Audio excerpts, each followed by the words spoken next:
Welcome back to another episode of Packing Up and Piecing Out, the podcast where two American girls spill the tea on what it really takes to move abroad. I'm Taylor, an American in Prague, and this is... Lili, an American in London. Welcome back to another episode of Packing Up and Piecing Out. The holidays are approaching very quickly, like shockingly quickly. So we thought it was time to kind of get in our feelings about celebrating holidays when you move abroad. Whether these are the holidays that you celebrate in your home country, you celebrate in both countries, or maybe new holidays wherever you moved. There's plenty to discuss, and we both have already spent a full year in our countries. So we've kind of already done a full calendar year. So maybe we have some good insights for people. But first, let's catch up. What have you been up to in Prague lately?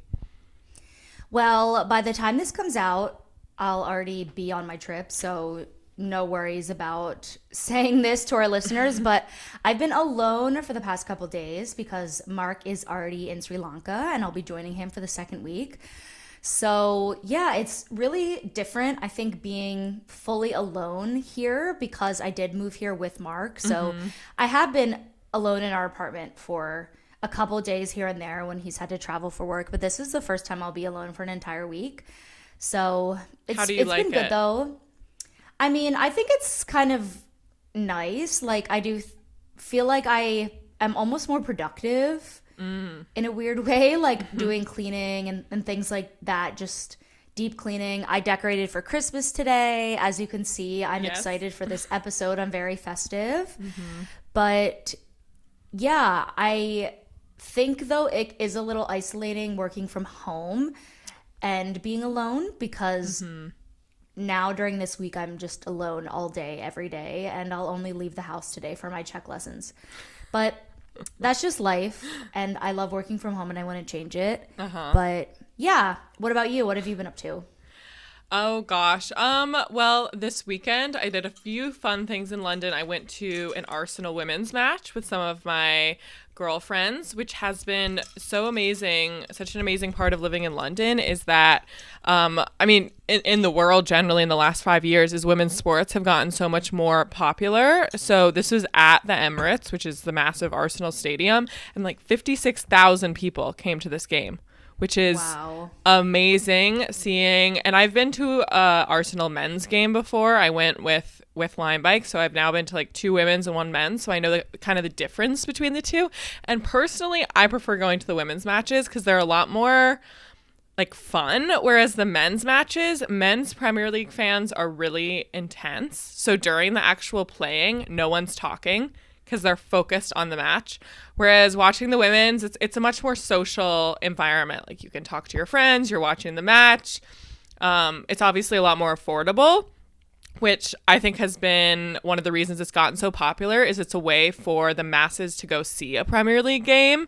Or I guess it's not Premier League, it's like the Women's Super League. I forgot what it's called. But yeah, that was really cool. And then what else did I do? Oh, I tried to go to a pickle festival here in London with Lime Bike and some of his friends. And it was so packed that we couldn't even go, and it just reminded me that like pickles here, I don't know about in the Czech Republic, but how are the pickles for you guys there? Are they good? Yeah, well, it's a huge part of Czech culture to pickle everything. Right. So if you were to say pickles, they wouldn't think of cucumbers. Of pickled cucumbers. They would think of all different types of vegetables. So yeah, pickled everything is huge here. But I do think that generally American pickles, like getting a nice spear of a dill pickle, nothing better, is more of an American thing. Like when you do buy pickled cucumbers here, they're never spheres, and they're usually small, like gherkins. They're usually tiny. So it's different, but Czechs do love their pickled foods. Yeah, well, it just showed that there's a gap in the market here because the pickles in the UK suck, and at least in my opinion, and there's clearly a want for them. So I'm just considering how I can start a pickle empire in the UK, because I know how to pickle. I grew up pickling cucumbers and beans with my mom, so I'm like, I should start a pickle company to like bring some of American culture to the UK. But yeah, nothing major going on. So let's get into the topic of celebrating holidays. abroad. So obviously the next big holiday coming up for both of us to celebrate is Thanksgiving, which is just in a few short weeks. What's your plan for that? I would say that Thanksgiving is the one holiday that I do try to celebrate abroad, even before I moved to Prague. One year we were in England at Mark's house, and us two and his mom, we cooked like a Thanksgiving dinner, Yeah. which we weren't able to necessarily get all the same ingredients that you need for like an American Thanksgiving Yeah. as you would in the US. But I think we were pretty successful. We did cornbread, stuffing, turkey. I don't think we could find cranberry sauce or anything Yeah. like that, but mashed potatoes. And then last year in Prague, I went to this restaurant. It's called The Tavern. It's run by two Americans who've lived here for like over 30 years. And they do a Thanksgiving dinner every year. So that's what I'm going to do again. And Mark's coming. And then one of my friends who is American and her boyfriend, who's Canadian, she was like, "Are you doing anything for Thanksgiving? I really want to celebrate." And so I had 4 seats at this restaurant. So I'm excited because I would say that the dinner is quite authentic, especially since it's two Americans.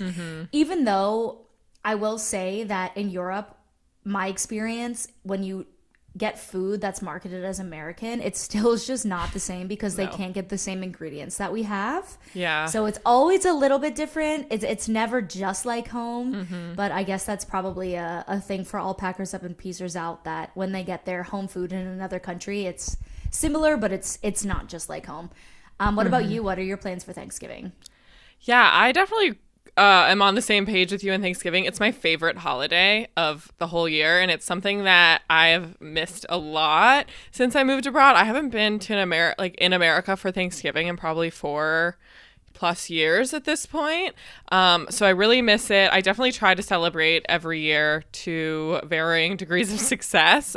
This year I have some American friends that are hosting a Friendsgiving. Honestly, usually I have enough American friends and someone wants to host.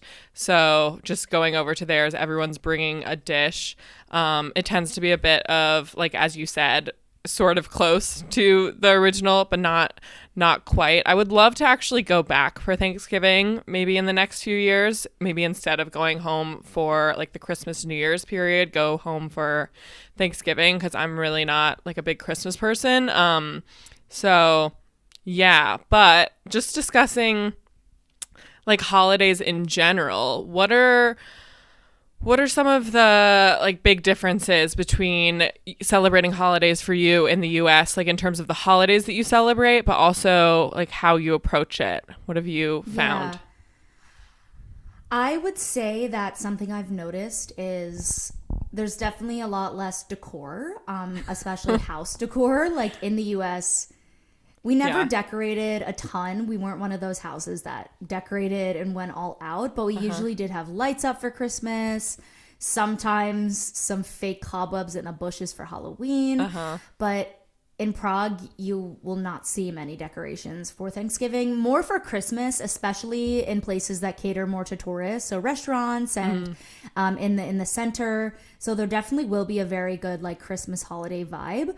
I would say that just by far, Christmas is the biggest holiday here, but there's so many differences between Czech Christmas and American Christmas. Like I could do an entire episode just about this, but one of the big ones is that there's no Santa Claus, which I know this is the same in a lot Yeah. of European countries, but there's Ježíšek, which is baby Jesus, and he's the one who brings the gifts.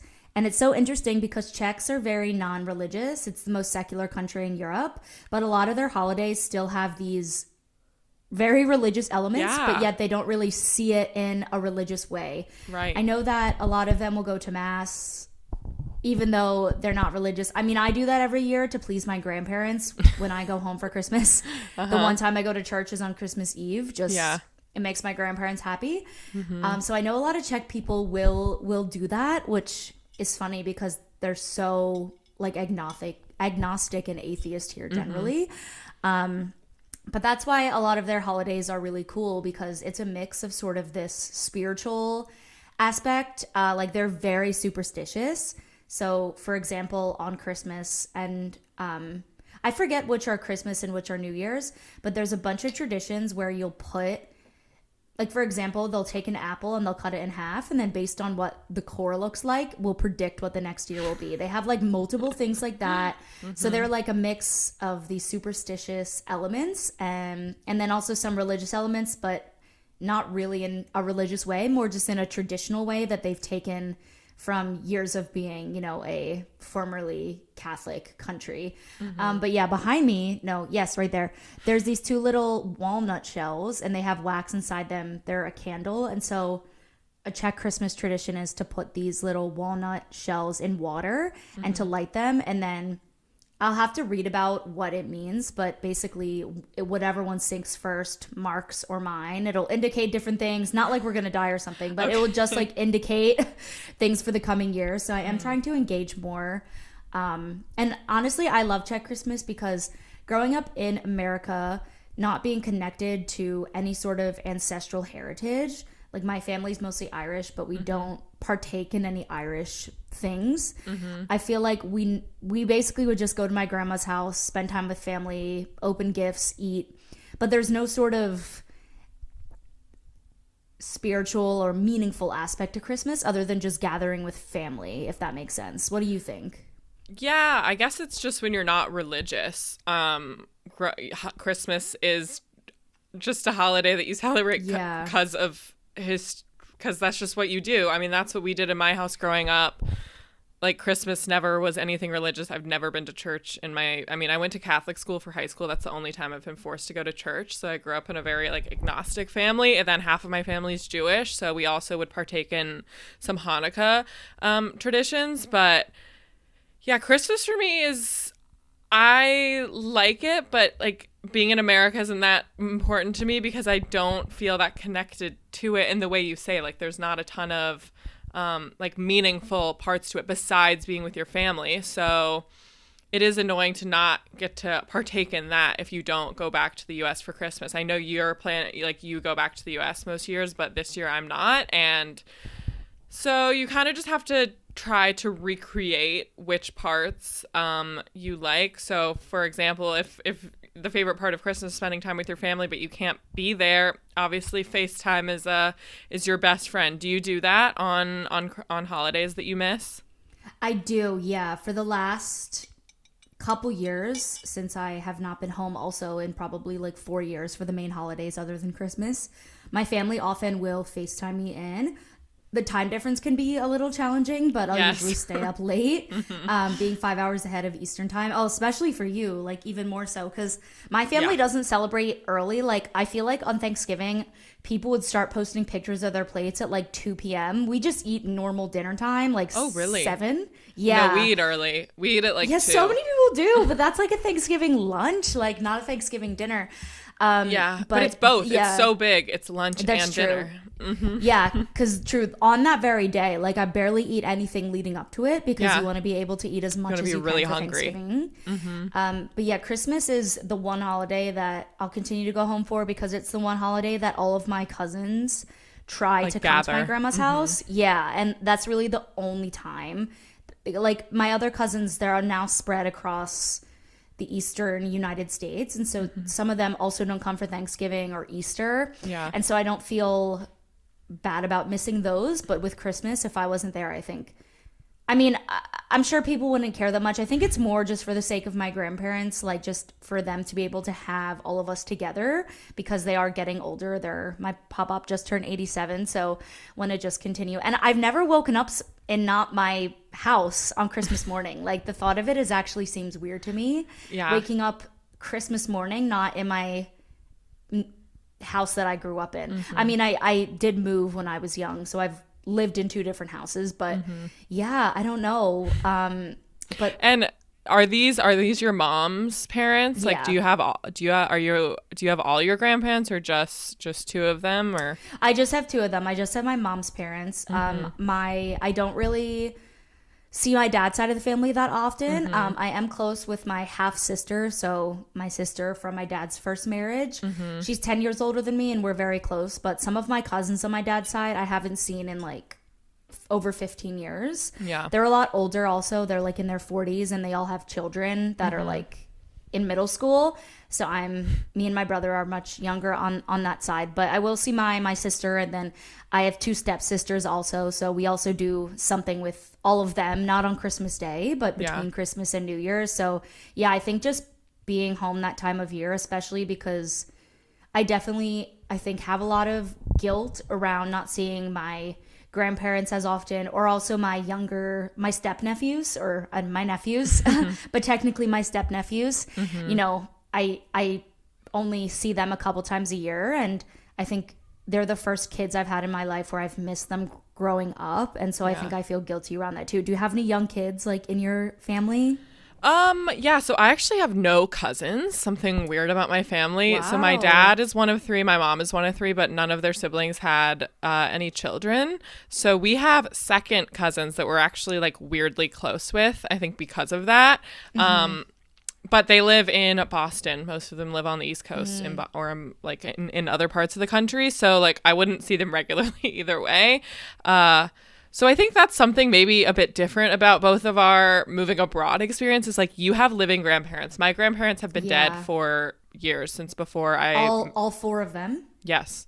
My parents had me when they were slightly older. Their parents had them when they were slightly older. So it's like kind of the new phenomena is that as you're raising your kids, your parents are kind of dying, which, was interesting and in a lot of ways really difficult. But for me now, sounds really morbid. It's almost kind of nice because I don't have that feeling of worrying about them dying while I'm away. Obviously, I have that about other people. I mean, that literally happened with my dad, but like it's kind of nice that they have all passed. They all, not all of them, but most of them lived long lives, and it was their time to go. So I don't feel bad about that. And it is kind of convenient now. So for this holiday season, my mom and brother are coming to London, and it's just them two. That's who I would see anyway.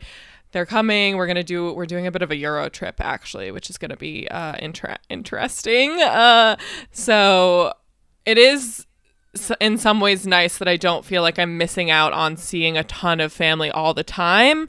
But there are pros and cons to both sides. That'll be amazing though, having your mom and brother come to you so that you can still see them on Christmas. Because I was gonna ask, obviously with your dad having passed away, like if that around, like I don't know, for me my dad passed away around a couple days before Christmas. I mean, it was when I was 5, so for me it was so much longer ago. But I think that there's also just more emotions in my family around Christmas. I think regardless of when someone passes, like when holidays come around, you start feeling more grief, I think. No, that's definitely part of it. My dad also literally, this is so random. A bunch of people I know whose dad have passed away. It was like right before Christmas. He also passed away right before Christmas. What day?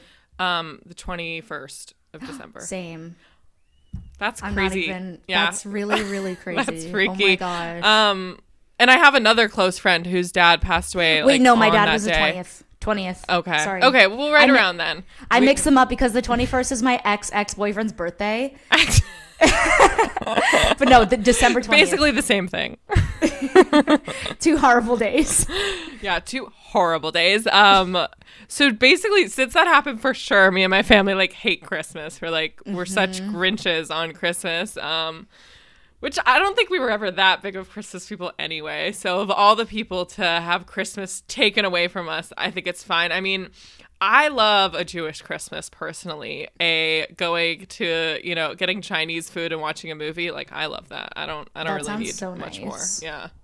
So will you celebrate like a British Christmas? Like will your boyfriend be in London, or will he go be with where his family's from? Yeah, so this year, weirdly, we're gonna go to Rome for Christmas, very random, but everything in Europe is very much closed on Christmas Day and the day after.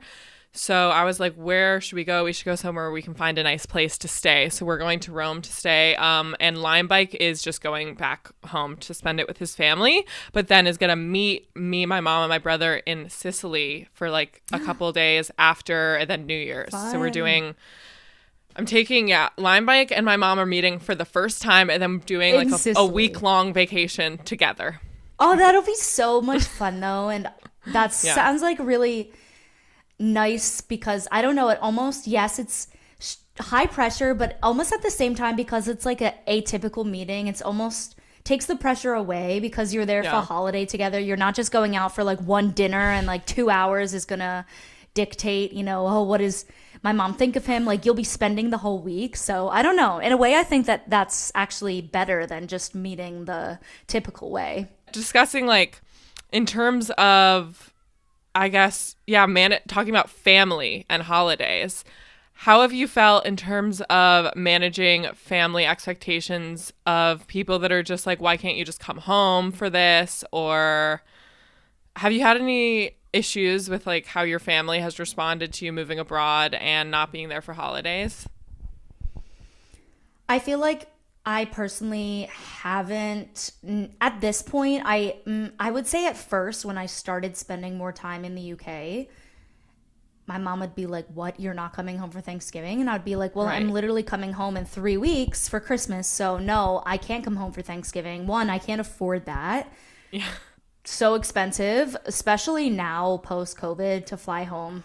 Just so expensive. So no, So I can't expensive, afford that. yeah. But also, it's so close to each other. So yeah, like I think more there's been things around birthdays, like family birthdays. I think has been a little bit harder. I don't Yeah, I know. was In my family, we take birthdays, I think, almost more seriously than we take holidays. Like going on a nice birthday dinner, like as a family, that's just something we have always done, I think, for Okay. everyone's birthday. And maybe that has something to do with, feelings of getting older and time is being missed out on. But at this stage, my family completely knows that I can't just come home and that this is my home. And so as long as I come home for Christmas, I think if I were to say I'm not coming home for Christmas, there would be a lot of disappointment. And I understand that. I would love to have a Czech Christmas because Czech Yeah. Christmas is super interesting and unique and so different, but I don't think I will until we eventually have kids, probably. So not for a long time. What about you? I guess your mom is able to come to you. Same with my mom.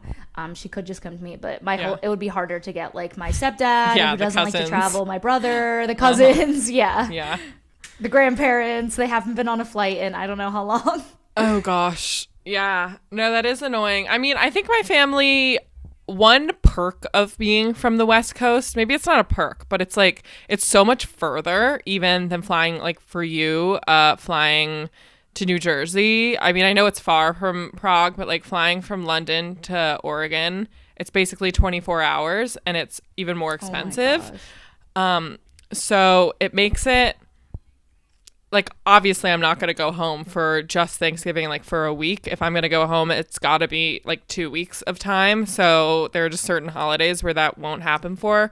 So it's never really been a problem.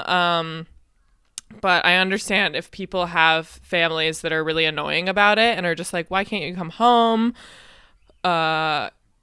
Honestly, just tell them like you can't afford it. Even if that's not true, like even if you could Yeah, I afford feel it, like that's I think a good excuse. yeah, this is something because you don't want to spend all your money on visits home. Like you want to travel other places, you want to save to buy a house, like there are other financial goals that you have that don't include buying that eighth plane ticket you've bought home. So just finding excuses that work on your family, yeah, test a few out, but I think money is obviously like the easiest one to fall back on because everyone can Yeah. relate to that.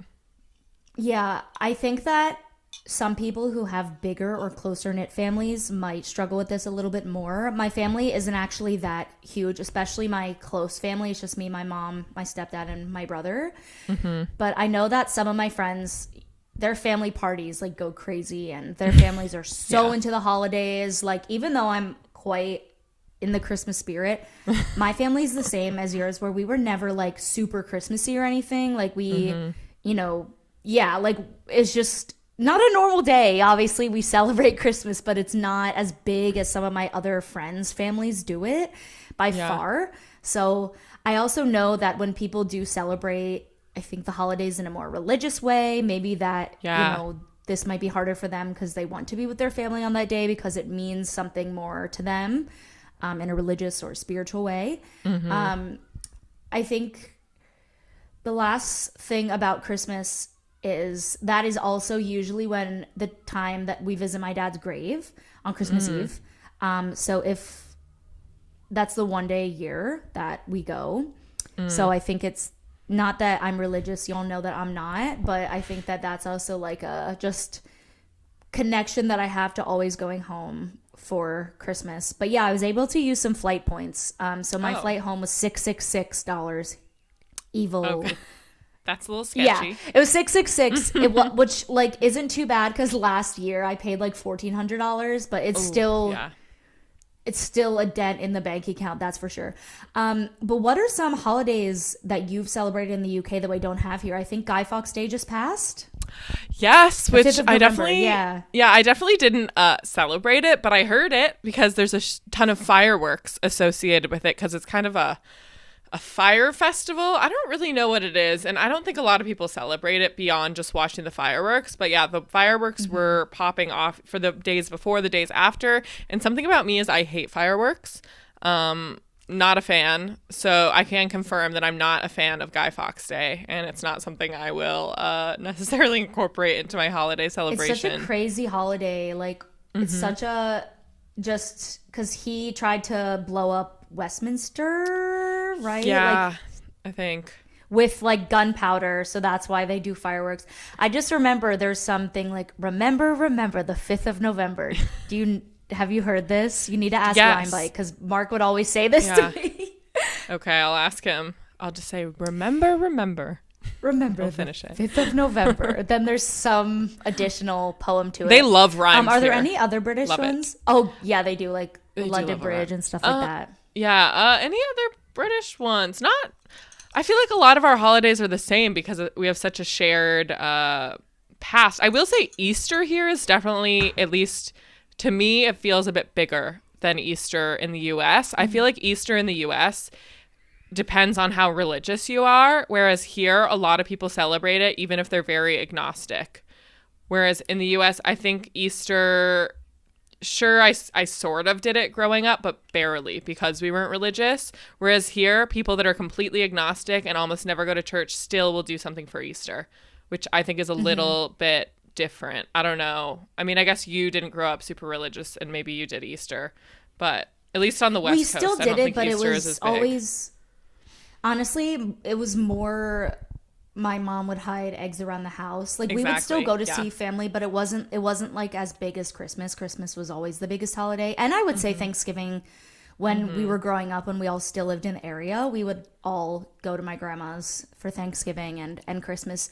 But Easter, yeah, I would say that it wasn't as big, especially not being religious. But when I look on Facebook on Easter, like there's a lot of people from my town who are religious and are Catholic, Christian Catholic. I always mix those up. And then they'll always be posting like, he has risen, Right. whatever, stuff like that. But oh my gosh, don't even get me started about Czech Easter. I've talked about Czech Christmas. Czech Easter is something totally different. Okay. Easter is another huge holiday here, but Oh. it is most notorious because of, I don't even know how to explain it. So basically on Easter, it is a tradition that boys will go to willow trees and they'll braid up the branches of a willow tree into a whip. And then they make these whips and then they go around to the house of girls and the girls have to come outside and let the boys whip them on the ass with the willow branch. It's called a pomlaska. And then they're supposed to give them painted eggs to the boys in exchange for being whipped. And basically the reason for this is like, it's like a fertility sort of thing. Like if you get whipped with the pomlaska, it's supposed to give you better fertility. And so then the women giving the painted eggs, it's like, here, I'm giving you like my egg. And I know it's so shocking when I first learned about it, and it's really crazy. And I've heard such mixed things from Czech women. Obviously, on the surface, to us, it's like, that seems so sexist. And I think a lot of Czech women do think this. I think most of the time, it's innocent enough, but some women definitely have had negative experiences where like older men have taken advantage. And a lot of times, teenage boys and grown men will be drinking a lot of alcohol on this day. Sometimes women will give them a shot of like slivovice instead of an egg or even both. So the men will get drunk. And so obviously drinking with a whip doesn't lead to the best things. So so many yeah, questions. that's Czech Easter. I know. First of all, what ages are the people doing this?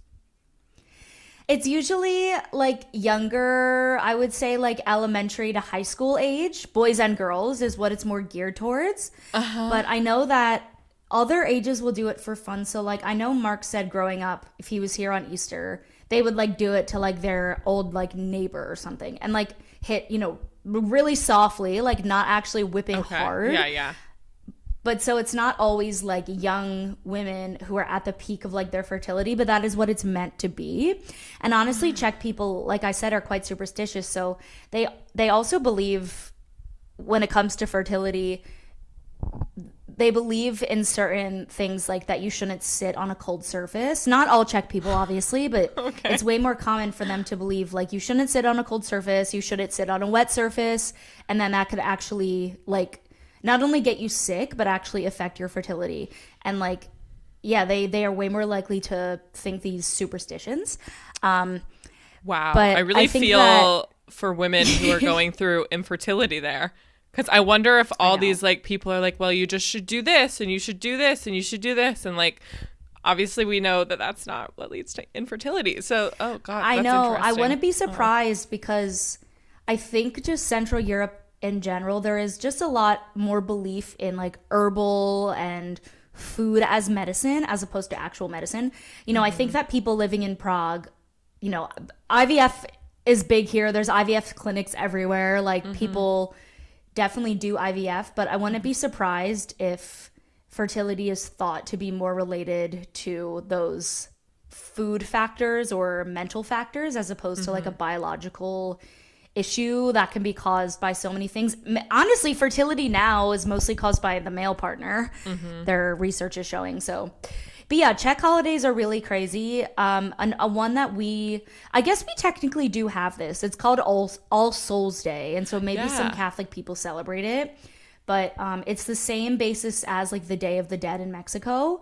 But here I think it's called Dušičky. I might have said that wrong, but it's a day that people will go to the cemetery and they'll light candles and honor their loved ones because around this All Souls Day, the layer between heaven and earth is supposed to be the thinnest. I'm definitely not explaining this right. But yeah, they're actually like Czech holidays are very interesting. And I think that's been one of the coolest parts of living in a country that is so different than the US is just learning about the culture in this way and that people grow up doing these things. Obviously a bit less in Prague than in villages in the Czech Republic. Like you won't go outside here on Easter and be hit by a pomlaska, but I do want to go to a village next year and actually like experience it. Like I don't want to get whipped, but I want to see it happen. Yeah. But yeah, I know it's a very, very crazy thing to hear. And I think now I'm so used to it because I've told so many people about it. So I'm like, yeah, that's just Czech Easter. Like they just get whipped. Like, so what? That's crazy. Yeah. I mean, it is, as much as that sounds maybe not right up my alley, it's such an example of how moving abroad, you learn so much about how every culture is so different, even though we have a lot of things in common, like the fact that the Czech Republic celebrates Easter, so do a lot of people in the US. Like, wow, they do it so differently. Even Christmas, I remember living in Spain, is completely different as well. Santa's not a thing. A lot of the Christmas celebrations actually happen on like January 5th, like a full week into January. Oh, yeah. They have Three Kings, they do parades. Like, it was such a different Christmas celebration. And I just, as an American, this is so like self-centered American of me, I was like, Christmas is Christmas. It's going to be the same. They must celebrate it the same as we do, more or less, everywhere else. And that just so is not the case. I just figured Santa's a thing everywhere. Everyone just wakes up Christmas morning, opens presents. That's so not the case. So it's such an example of how the world is wide and America is not the center of it. For sure. Yeah. Especially Christmas Day, not even really being, to us, it's the 25th, but in Czech, they celebrate on the 24th. Like, yeah, Christmas the Eve is 25th bigger is like a just lot the of places. day after. Right. And in they the don't UK, celebrate in the morning. Yeah. In the UK, they They have celebrate Boxing Christmas Day. Eve night. Yeah. Yeah, a lot of countries do What do they Boxing do on Day. Boxing Day? A lot of people have, I think, kind of parties, or it's just an extension of Christmas. Like everything is still closed. Historically, I think it was for the servants to be able to have a Christmas day. That rings a bell. And even growing up, actually, my grandpa or my dad growing up, his parents always threw a big Boxing Day party. So like Boxing Day was a thing for my family as well. I think they just liked the concept of it and decided to bring it over to America. I literally thought it was called that because I thought like you just return your Christmas gifts that you don't want that day. Like you box them. I swear to God, when I was younger, because I never celebrated. I had no idea what it was. Actually, now that you say it, I'm like, what even is it? Is it for? Okay, now I'm Googling it. Boxing Day, also known as Offering Day, is a holiday is the day after Christmas. Oh, it was once a day to donate gifts to those in need. Oh. But okay, it's primarily in the UK and other Commonwealth nations. Oh, the origins are linked to giving servants a day off after Christmas with a box of gifts or bonus money, or the practice of collecting donations for the poor. Okay, that makes sense.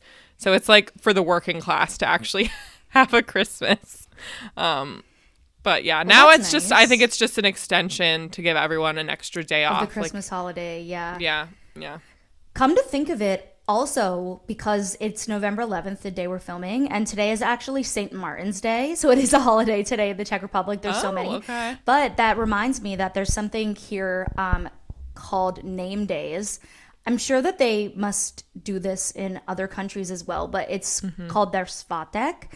So when people have a name after a saint, so which a lot of people do, like Mark's Czech name is Marek, and there's like a Saint Marek, but today is St. Martin's Day, and people celebrate their svatek more than their birthday. So if your name is your saint, your saint day. So like if your name is Martin on this day, this would be your name day, and they celebrate it. Yeah, like they get gifts and stuff. Like, whoa, it's cool. Yeah, there's just so many. Like, this is making me think just how Czech culture is just so interesting, because we just talk about, oh yeah, Christmas, but there's so much that goes into their holidays and so much that goes into their New Year's in terms of superstitions around luck. I don't know if superstitions are like the right word.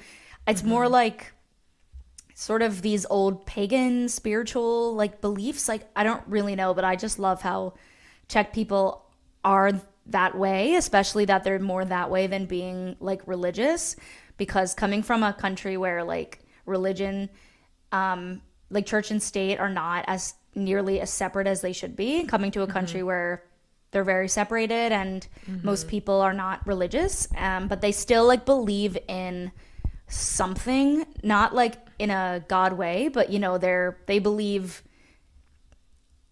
that there's a fate or something like that, and I really like that about Czech people. So that's nice.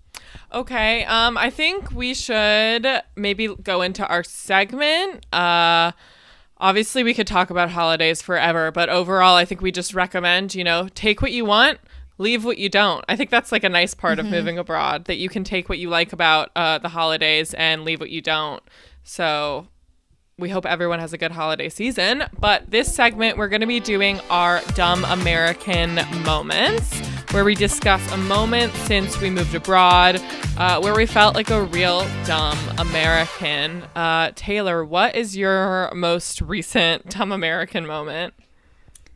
my most recent one actually happened this morning when I was making matcha. Okay. So as you can see, it's way too light, and that's because I haven't made matcha in a while, so I forgot the matcha to water ratio. And so I had my hot water and I was looking up on my phone just what is the ratio. And since I am physically in Europe right now, I was getting everything in grams and milliliters, and I'm like, I can't do this right now, bro. Like, I'm like, someone please just say tablespoons. Like, I'm literally in the middle of making this. I don't feel like typing in what is 200 milliliters, what is 2 grams. Like, I was like, I cannot be bothered by this. One day I will learn the metric system. The day is not today. But yeah, so I just freeballed it, and that's why my matcha was too milky. Okay, understandable. I mean, yeah, I will say sometimes when I'm baking or cooking and everything is in freaking grams and milliliters, I'm like, can you just throw me a bone and just tell me like teaspoons and cups, Can whatever? we just put both? Like, Some, I will say, what is it? The New York Times cooking app has both, and I really appreciate that when I'm using it. It like that alone makes me subscribe. that's so good. Wait, have you ever cooked with your boyfriend? Yeah, a lot.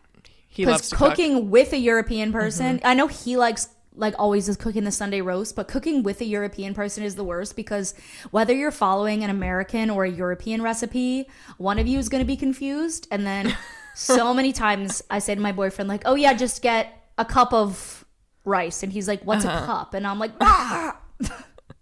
Happens so often. That's true. Okay, my dumb American moment, funnily enough, involves drinks as well. I guess we're just really drink themed this month. But so obviously I started working at a pub a few weeks ago, and as much as I thought that the drinks in the UK and the US wouldn't be that different, and mostly they aren't. I mean, mostly it's just beer and like simple, not even cocktails, like gin and tonic, vodka, soda.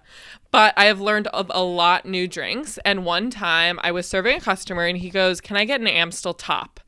And I was like, what? Amstel top? And obviously he said it in kind of a thick, like East London accent. So I was even more confused. And so I was like, what? And he goes, Amstel top. And obviously I didn't hear it that way. And then I go, what are you saying? He's like, an Amstel with a top. And I was like, what is a top? And he's like, when you put a bit of lemonade at the top of it. So I learned that an Amstel top is Amstel, which is like a lager, or it could be, you could say any sort of beer. And then you shoot just like a spurt of lemonade on the top. And for those who don't know, lemonade is actually like a carbonated beverage here, kind of like Sprite. So that's a drink they have here. And it took me like probably 2 weeks working there to get that drink right. I'd probably given multiple people the wrong drink before then, and they just never said multiple anything. people ordered that? Like, that's actually a thing people It's a order? common drink. What? Yes. That and a Ew. shandy. People love mixing lemonade, aka Sprite, with beer, which I think is gross, but whatever. I could see a shandy with actual lemonade being not good, with that UK but not Sprite. Bullshit. Yeah, like a real shandy with American lemonade, but with Sprite, like, it's not. Oh, that's disgusting. And I charge Honestly, them the same amount for it's the same amount to get a shandy as it is to get a beer. And I'm like, you're getting half the alcohol, and lemonade is like, it costs us, pennies. So I don't really see the point. I think some of them, it's like for less alcohol. Drink less. Yeah, that is. A lot of them will be like, oh, drinks. well, I'm getting, it's work drinks, or like, oh, I have a long train home. I don't want to drink too much. But I would probably just get a half pint if that was my my issue. Or though I could so see it if they're with their coworkers and sometimes there's that public pressure to keep drinking, and so you still have it looks like a full beer, but it's actually only a half beer. And I hate that this is like still like a thing that that people will still pressure you to drink. Like in 2025. Girl, like, you should not be asking anyone why they're not drinking. No. Like, that's ridiculous. But okay, we need to agree though on one thing, that the worst part of the UK is the lemonade. Like, I love the UK, but the lemonade, first of all, it's not even Sprite. It's like Sprite that is mixed with a dirty sock. It's so horrible. I hate it so much. Wow. Like, I so you're passionate. Because I'm very passionate about this, and I've posted about this before on TikTok, and of course got so much hate. But I swear, like, it's like in Prague, lemonade is often fizzy as well, but usually it's not like this clear Sprite drink. It's usually it's like has fizzy lemonade flavor. And I actually really like fizzy lemonade when it's, as you described, like a lemonade with carbonation. But the lemonade here is, I thought it was completely just Sprite. And then obviously I posted a video on TikTok about the difference in drinks. And everyone's like, I commented on lemonade. No, I saw lemonade isn't Sprite. it's Sprite, but instead of lime, it's lemons. I'm like, okay, you get what I mean. It's Sprite. It's like sugary soda. with a sort of what's citrusy bend to it. But I don't really get, everyone here orders lemonade, and I'm like, are you four? Like, fully grown adults will order a pint of lemonade, and I'm like, are you four? I don't say that to them, but I think it. Because I don't like it. I'm like, I'm a Diet Coke gal. If I'm ordering a soda out, I get a Diet Coke. Or, I mean, the lime sodas here, I don't mind, which is like lime syrup, basically, with soda. So it makes it into sort of a lemonade, but it's like a limeade. Mm-hmm. I don't mind that, but I agree. The lemonades in the UK, not it. Mm-mm. They gotta go. Well, that's funny that we both had ones about drinks, and I never heard of that, so that's also good to know. But thank you everyone for listening to this episode.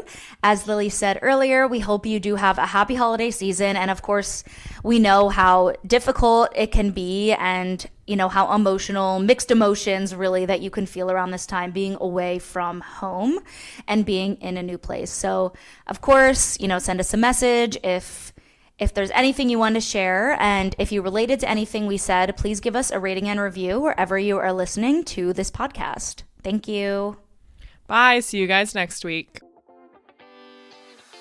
That's all for this episode of Packing Up and Peacing Out. If you liked it, hit subscribe, follow us at Pack Up, Peace Out, and leave us a review. It helps more Packers Up and Peacers Out find us. And for more of our unfiltered takes on life abroad, follow me at Taylor Takes Prague. And me at A Rich Woman's World. We'll see you at the airport.